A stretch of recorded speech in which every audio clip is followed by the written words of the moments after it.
Hello students, a very good morning, good afternoon, good evening. तो guys, आज हम reasoning का पार्ट 2 लेकर आए हैं। रीजनिंग का हम चैप्टर कर रहे थे कोडिंग एंड डिकोडिंग, जिसका हमने पार्ट 1 कंप्लीट कर लिया था। पार्ट 1 में हमने क्या क्या कंप्लीट करा था? अल्फ़ाबेट कोडिंग हमने 7 टाइप्स कंप्लीट कर लिए थे। और हमारी अब कौन सी दो कोडिंग बची थी? एक नंबर कोडिंग और एक मिक्स्ड कोडिंग। तो आज हम नंबर कोडिंग और मिक्स्ड कोडिंग को कंप्लीट करेंगे और उसके बाद हमारा जो है ये चैप्टर कंप्लीट हो जाएगा। और उसके बाद हम अपनी प्रैक्टिस क्लास लेकर आएंगे, जिसमें हम कोडिंग एंड डिकोडिंग के क्वेश्चन सोल्व करेंगे। तो गाइस, जिसने पार्ट 1 नहीं देखा है वे जाकर पार्ट 1 देखें। हमारा कोडिंग एंड डिकोडिंग का यूट्यूब पर है हमारा पार्ट 1 कोडिंग एंड डिकोडिंग का। और ये सेकंड पार्ट हम आज स्टार्ट करते हैं। तो गाइस, आज मैंने पहले से ही ऑलरेडी नोट्स लिखे दिए हैं, बस आपको मुझे एक्सप्लेन करना है। उसमें ज़्यादा टाइम आपका वेस्ट नहीं होगा, क्योंकि मैं नहीं चाहता कि आपका ज़्यादा टाइम वेस्ट हो। अगर मैं साथ के साथ लिखता हूँ तो उसमें आपका ज़्यादा टाइम वेस्ट होता है, उसमें वीडियो लेंथी हो जाती है। इसमें वीडियो लेंथी नहीं होगी, इसमें मैंने आपको लिख रखा है, मैं आपको समझा दूंगा, ठीक है ना। और आपके समझ में भी आ जाएगा, इतनी बड़ी कोई बात नहीं है। तो गाइस, जिसने पार्ट 1 नहीं देखा वे पार्ट 1 देखे जाकर, और जिसने देख लिया तो वे अब कंटिन्यू पार्ट 2 करें, ठीक है ना। तो गाइस, मैंने रीजनिंग की क्लासेस अभी स्टार्ट करी हैं। तो मेरी रीजनिंग की ये दूसरी क्लास है आज। इससे पहली क्लास में मैंने अल्फ़ाबेट कोडिंग कंप्लीट करवा दी थी। आज दूसरी क्लास में हम नंबर कोडिंग पढ़ते हैं। तो देखिए, नंबर कोडिंग में भी टाइप आते हैं कुछ। नंबर कोडिंग में 7 टाइप्स पढ़े थे हमने। अल्फ़ाबेट कोडिंग में 7 टाइप्स पढ़े थे। तो मैंने बोला था कि नंबर कोडिंग के भी 7 टाइप्स हैं। तो नंबर कोडिंग के 7 टाइप्स में भी टाइप आते हैं। वे टाइप कौन से हैं? पहला है addition of place value of alphabet. Second है addition of place value of alphabet into n। Third is addition of alphabet place value divide by n। और फोर्थ जो है अपोजिट प्लेस एडिशन। बस आपको यहाँ तक पढ़ना है। ये जो 5 6 है ना, ये कुछ नहीं है, ये इसी के ही रिपीटेड है, और ना ही ये कभी आज तक क्वेश्चन आए बस। और हाँ, आपके एयरफोर्स के लिए तो अपोजिट प्लेस एडिशन भी इम्पोर्टेंट नहीं है।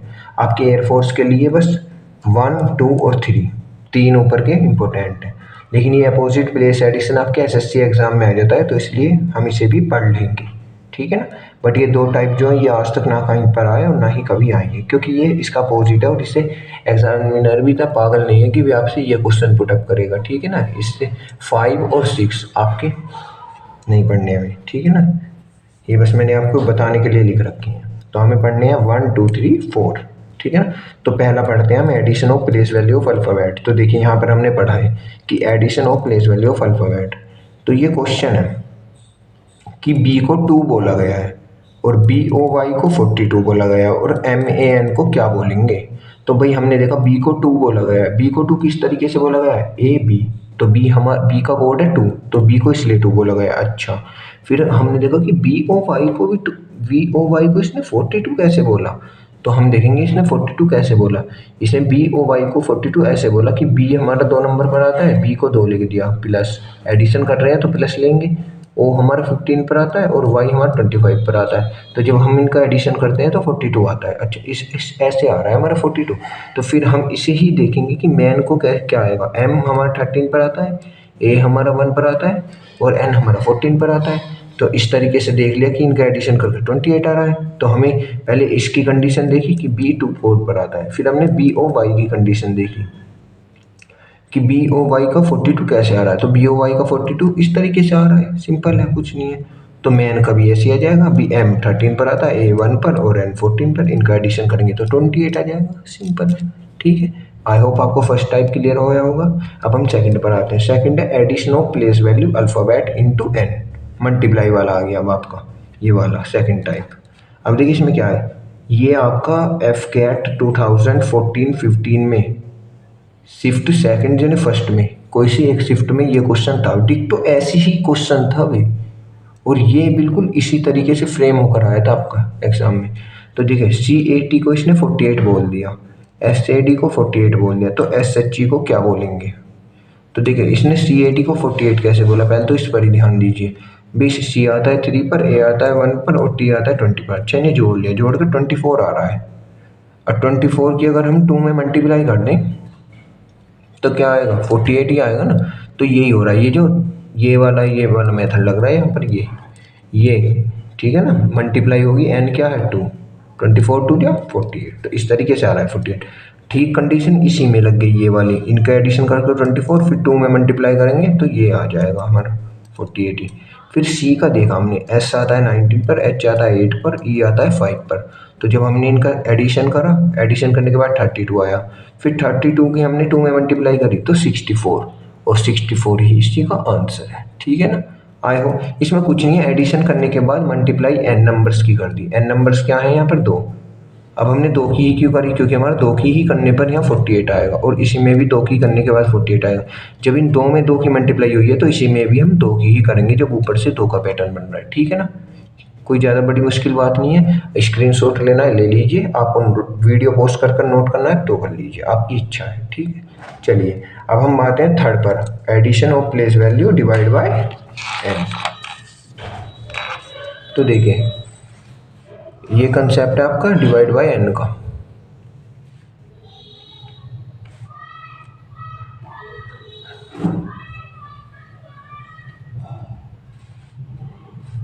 वीडियो थोड़ी वे आ रही है ब्लर में, रुकिए जरा मैं ठीक कर देता हूँ।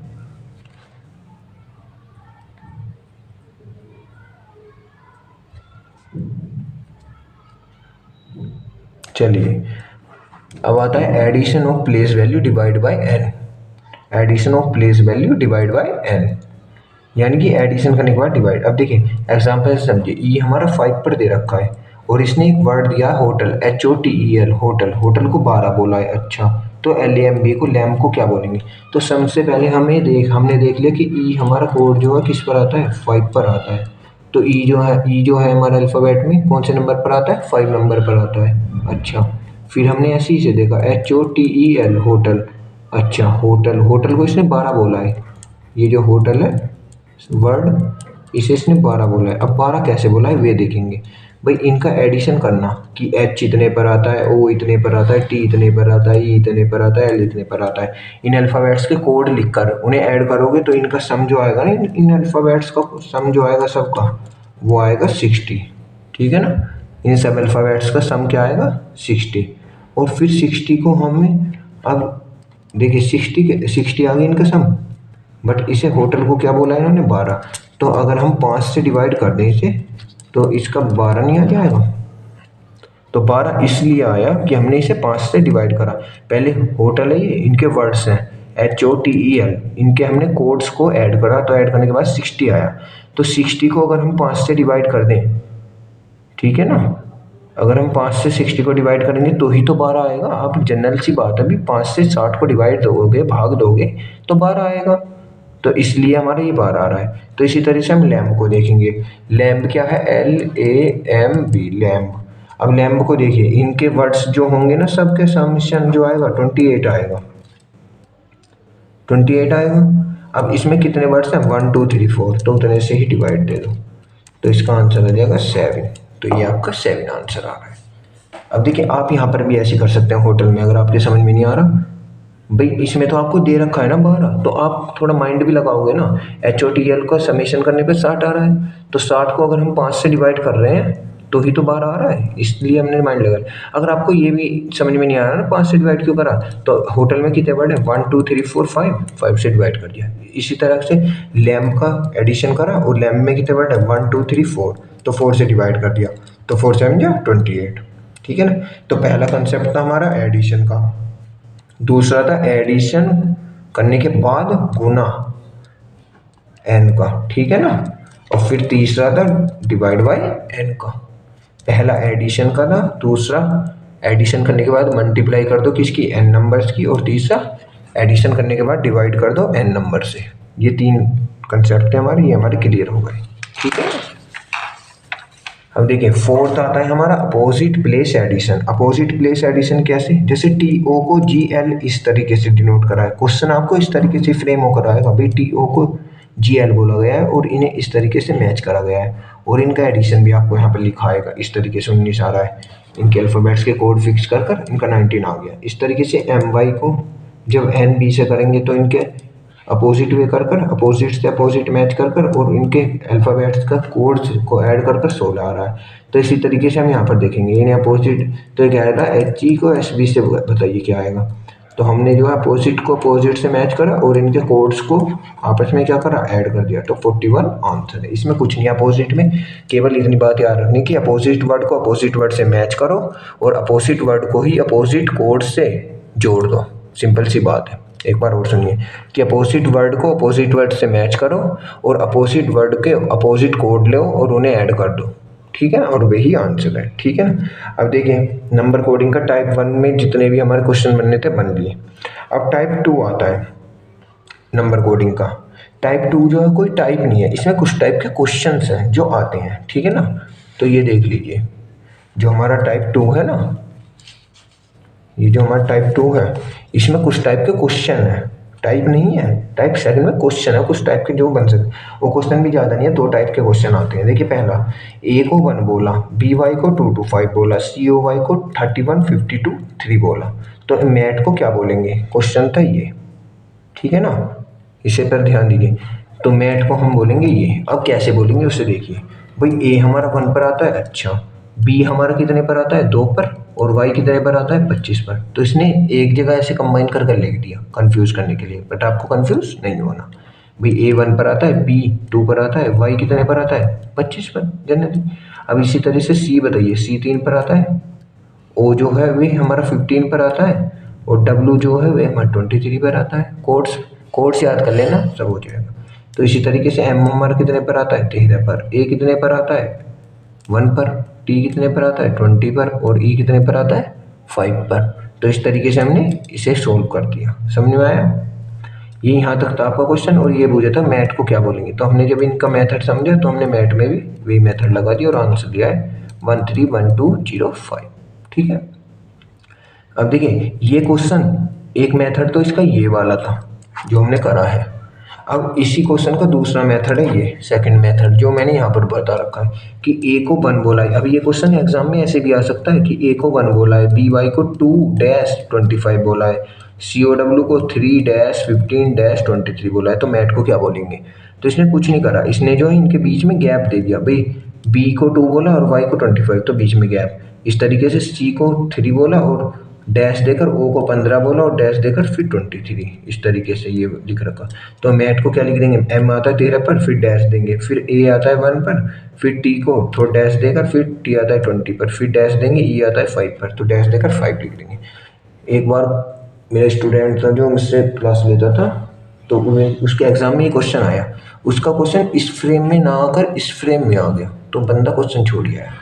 तो होता है, कई बार होता है कि जब हमें पता नहीं होता। भाई अब कंफ्यूज हो ही जाओगे कि BY को इसने 2-25 कैसे बोला, तो वहाँ पर कुछ नहीं है, इसने B को अलग सेपरेट दिखा दिया और Y को अलग सेपरेट दिखा दिया, इतना करा इसने और कुछ नहीं करा, ठीक है ना। तो यही क्वेश्चन है, ये दोनों सेम है बट इनके दोनों के मेथड अलग अलग है। ये मेथड 1 से हुआ है, ये मेथड 2 से। तो कोई से मेथड से आया, आपको मेथड जो कंसेप्ट मैंने बताया है वही लगाना है, ठीक है। अब एक क्वेश्चन इस तरीके से बन सकता है कि रिक्वेस्ट को इन कोड से डिनोट करा गया है। अब किस तरीके से डिनोट करा गया है उसे देखिए। इसमें देखिए R को S से बोला है तो यानी कि +1 होया। E को 2 कैसे बोल दिया इसने, Q को R बोला है, चलो यहाँ पर प्लस होया है। U को 5 बोल दिया है, ये क्या हुआ, E को 2 बोल दिया, चलो S को T बोला है +1 होया, T को U बोला है +1। चलो आप इसमें तो समझ गए कि इसमें +1 होया और इसमें +1 होया है। बट ये जो 2 और 5 और ये 2 जो दे रखे हैं, ये कैसे दे रखे हैं, तो इसके लिए आपको कंडीशन समझनी है वोवेल्स की। ये आपका वोवेल्स के ऊपर आ गया क्वेश्चन कि वोवेल्स हमारे 5 होते हैं, A E I O U। A को 1 पर आता है, E 2 पर आता है, I 3 पर आता है, O 4 पर आता है, U 5 पर आता है। तो ये जो E है, E को 2 इसलिए बोला गया है क्योंकि E वोवेल्स है जो कि 2 पर आता है, और U जो है, U भी एक वोवेल्स है जो कि 5 पर आता है, तो इसलिए इसे 5 बोला गया। इसी तरीके से E 2 पर आता है तो इसे 2 बोला गया, ठीक है ना। तो इसी तरीके से हमें बताना कि एसिड से क्या बनेगा। तो आपको जनरली पता है A जो है एक वोवेल है और वो 1 नंबर पर आता है, तो इसलिए 1 बोल देंगे। C के बाद D, यानी कि यहाँ पर +1 होता है इन कंडीशनों में, तो हमने C के बाद D जोड़ दिया है। फिर आप I को देखोगे, I 3 पर आता है तो 3 लिख देंगे। फिर आप D को देखोगे, D जो है हमारा E पर आता है, D के बाद E आता है, +1 का कंसेप्ट लग गया। तो इससे एसिड से बन गया 1D3E। समझ में आया? इस क्वेश्चन को हमने देखा, इसके कंसेप्ट समझे, फिर इसके कंसेप्ट हमने एसिड में लगा दिए, तो हमारा आंसर आ गया। ठीक है ना। अब आती है आपकी मिक्स्ड कोडिंग। मिक्स्ड कोडिंग के केवल 2 टाइप हैं, उन्हें हम कर लेते हैं। देखिए टाइप 1 में क्या होता है, टाइप 1 में ऐसा आता है is cold, is known as और मीन्स। जहाँ पर भी आपको इज और इज कोल्ड और इज नोन दिख जाए वहाँ पर तो होगा आगे, और जहाँ पर भी मीन्स आ जाए ना उसका मतलब है पीछे। ठीक है ना। इज नोन एज और इज कोल्ड का मतलब है आगे, और मीन्स का मतलब है पीछे। अब वो कैसे, वो क्वेश्चन देखेंगे। मिक्स्ड कोडिंग का क्वेश्चन जो बिल्कुल इस तरीके से फ्रेम होकर आएगा आपके एग्जाम में कि red is cold yellow, yellow is cold blue, blue is cold green, green is cold orange. तो इस तरीके से आपके क्वेश्चन आएंगे। तो आपको बोलेगा what is the colour of sky, तो स्काई का कलर बताइए। तो ये तो कॉमन सेंस होनी चाहिए आपके अंदर कि स्काई का कलर कैसा होता है, ब्लू होता है, तो ब्लू होता है। और आपको यहाँ पर दिख रहा है कि इनके बीच में आ रहा है is cold, is cold, is cold, is cold, generally is cold आ रहा है। और इज कोल्ड का मीन्स मैंने क्या बताया था, आगे, यानी कि ब्लू से आगे क्या आएगा। तो आपको इस पैरा में देखना है कि ब्लू कहाँ पर है, ब्लू ये रहा, ब्लू इज कोल्ड ग्रीन, तो ब्लू इज कोल्ड ग्रीन, तो इसका ग्रीन आंसर हो जाएगा। ग्रीन आंसर क्यों हो जाएगा, क्योंकि इज कोल्ड माने होता है आगे, तो आपको जनरली पता है स्काई का कलर कैसा होता है, ब्लू, तो ब्लू ये रहा। और इज कोल्ड यानी कि आगे, आगे का पूछना है ना हमसे, क्योंकि इज कोल्ड आ रहा है यहाँ पर, तो हमें आगे का देखना है, तो ब्लू से आगे कौन सा है, ग्रीन, तो इसलिए ग्रीन आंसर। अगर मान लो यहाँ मीन्स आ जाता और क्वेश्चन यही रहता what is the colour of sky, but यहाँ इसमें मीन्स होता सब जगह इस कोल्ड की जगह, तो वहाँ पर क्या देखते हैं, ब्लू ये है, स्काई का कलर ब्लू है, और मीन्स माने होता है पीछे, तो फिर येलो आता, यानी कि मीन्स में आएगा येलो और इस कोल्ड में आएगा ग्रीन। आगे अगर आगे की बात होगी इस कोल्ड इज नोन एज और इज की, तो वहाँ पर तो आएगा आपका ग्रीन। अगर मीन्स आ जाए तो वहाँ पर आएगा आपका येलो। ठीक है ना। इस कोड ये इस तरीके से आता है मिक्स्ड कोडिंग का आपका क्वेश्चन। मिक्स्ड कोडिंग का टाइप 1 है और ये इंपॉर्टेंट है आपका। ठीक है ना, तो अच्छे से समझ लो इसे। अब टाइप 2 आता है, ये बहुत रेयर केस में पूछा जाता है आपसे, कभी नहीं पूछा जाता ये। जैसे कोई पैरा दे दिया I am a good, Ram is good, she is bad, ये आपको लिख कर दे दिया। इसमें 1 2 3 अल्फ़ाबेट्स हैं, 1 2 3 अल्फ़ाबेट्स हैं, 1 2 3 अल्फ़ाबेट्स हैं, तो टोटल अल्फ़ाबेट्स कितने हैं इसमें, 3, तो 3 पर सर्किल, इसमें 3 है तो 3 पर सर्किल, इसमें 3 है तो 3 पर सर्किल। ये आपके एग्जाम ऑफ पॉइंट्स व्यू से बिल्कुल भी लेना देना इसका कुछ है नहीं, ना ही ये इतना इंपॉर्टेंट है और ना ही इससे क्वेश्चन आया इस पर। तो अगर आपको मिक्स्ड कोडिंग से पढ़ना ही है तो मिक्स्ड कोडिंग का ये कंसेप्ट ये आपके माइंड में होना चाहिए। इज कोल्ड माने आगे, इज नोन एज माने आगे, इज माने आगे, बट मीन्स माने पीछे। तो इन्हें पूछा what is the colour of sky, तो हम तो इस कोल्ड की पढ़ रहे हैं, इस कोल्ड माने होता आगे, तो आगे देखेंगे तो ग्रीन, अगर मीन्स होता तो पीछे जाते ब्लू के, तो यहाँ पर येलो आता। ठीक है ना। तो गाइस हमारा आज कोडिंग एंड डिकोडिंग का पार्ट 2 कंप्लीट हो चुका है, जिसमें हमने नंबर कोडिंग, मिक्स्ड कोडिंग और मिक्स्ड कोडिंग के कुछ टाइप्स और नंबर कोडिंग के सेकंड टाइप के कुछ बनने वाले क्वेश्चंस, वो भी कॉन्स्टेंट्स थे, वे हमने कंप्लीट कर लिए हैं। तो गाइस अगर आपको हमारा पार्ट सेकंड अच्छा लगा हो तो हमारे चैनल को लाइक करिए, सब्सक्राइब करिए और ज़्यादा से ज़्यादा शेयर करिए। और गाइस पार्ट 2 जब ही देखें जब आपने पार्ट 1 कंप्लीट कर लिया हो। ठीक है ना। अगर आपने पार्ट 1 नहीं देखा तो सबसे पहले पार्ट 1 देखो जाकर और फिर पार्ट 2 पर आओ। ठीक है ना। और हमारा कोडिंग और डिकोडिंग कंप्लीट हो चुका है, कंसेप्ट क्लियर हो चुके हैं। बस अब हम इसकी next class new chapter start नहीं करेंगे, ध्यान से सुन लीजिए, हम न्यू चैप्टर स्टार्ट नहीं करेंगे। हम पहले कोडिंग एंड डिकोडिंग के ही प्रैक्टिस क्वेश्चंस करेंगे, देन हम न्यू चैप्टर चलाएंगे। ठीक है ना, रीजनिंग का। तो गाइस रीजनिंग का मेरा फर्स्ट चैप्टर था कोडिंग एंड डिकोडिंग, जो कि मैंने 2 पार्ट में आपको एक्सप्लेन कर दिया। पार्ट 1 में अल्फ़ाबेट कोडिंग के सारे टाइप्स और पार्ट 2 में मिक्स्ड कोडिंग और नंबर कोडिंग के सारे कंसेप्ट आपको मैंने क्लियर कर दिए। तो गाइस अगर आपको मेरी वीडियो अच्छी लगी और आपके समझ में आया तो प्लीज़ मेरे चैनल को लाइक करिए और शेयर करिए, क्योंकि ये चैनल बेटा मैंने न्यू खोला है, अभी ओपन करा है और यहाँ पर मैंने न्यू ही स्टार्ट करी है अपनी रीजनिंग की क्लासेस। तो अगर आपको मेरी वीडियो अच्छी लग रही हो, मेरा पढ़ाया हुआ समझ में आ रहा हो, तो प्लीज़ मेरे चैनल को लाइक करिए और सब्सक्राइब करिए और ज़्यादा से ज़्यादा शेयर करिए। ओके बच्चों, हमारा आज coding and decoding finally complete हो चुका है। अब हमें नेक्स्ट वीडियो के लिए हो जाए तैयार, जिसमें कि हम करेंगे प्रैक्टिस क्वेश्चन, और वे प्रैक्टिस क्वेश्चन आपके इन्हीं कंसेप्ट बेस होंगे और उन्हें आप खुद करने की कोशिश करें वीडियो के साथ साथ। हम तो सोल्व करवाएंगे, लेकिन आप खुद भी अपनी कोशिश करें कि आप भी उन्हें सोल्व कर सकें 100%। तो हमारी रीजनिंग की coding and decoding chapter number 1 complete हो चुका है आज 2 पार्ट में। कंसेप्ट सारे क्लियर हो गए हैं। अब थर्ड वीडियो जो आएगी, थर्ड पार्ट जो आएगा, वो होगी कोडिंग एंड डिकोडिंग की प्रैक्टिस एक्सरसाइज, ठीक है ना। और देन उसके बाद हम न्यू चैप्टर चलाएंगे। ओके बच्चों, प्लीज़ हमारे चैनल को लाइक करिए, शेयर करिए और सब्सक्राइब करिए। बाय।